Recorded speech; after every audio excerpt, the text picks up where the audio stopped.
Once upon a time in London, there was a young man named John who felt like his whole life was falling apart. His business had failed, and he didn't have enough money to pay his employees.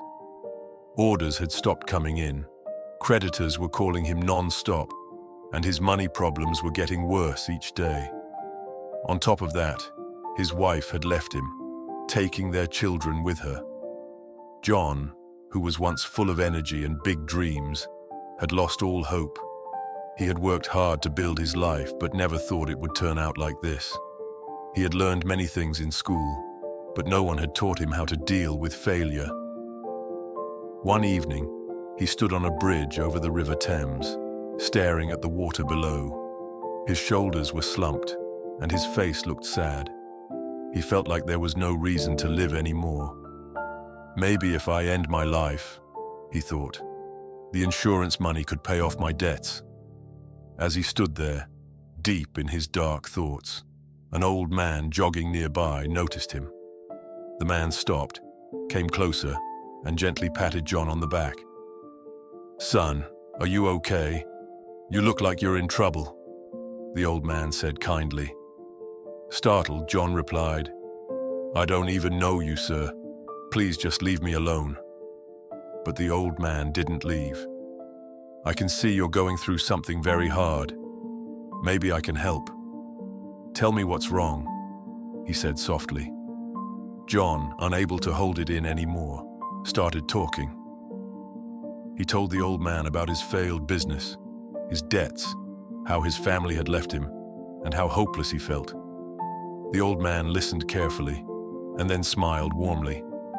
"Son, if money is your problem, I can help. My name is Mr. Robert Evans. I was one of the richest men in the world. I'm retired now, but maybe I can do something for you," he said. He took out a blank check, signed it, and put it in John's hand. "Take as much money as you need. Pay me back when you can.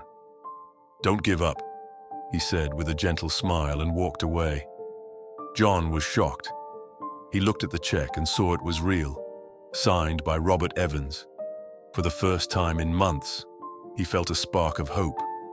He stood up straight and decided to give life another chance. John went back to his office and called a team meeting. "Our tough times are over. Let's get back to work, finish orders, and rebuild this business," he said with excitement. His energy inspired his team, and they started working harder than ever. Slowly but surely, orders came in, deliveries were made, and the business started getting better.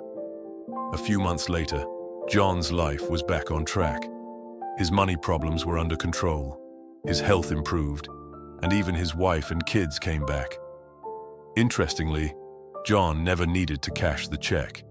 He kept it in his drawer as a reminder. 2 years later, while cleaning his desk, John found the check again.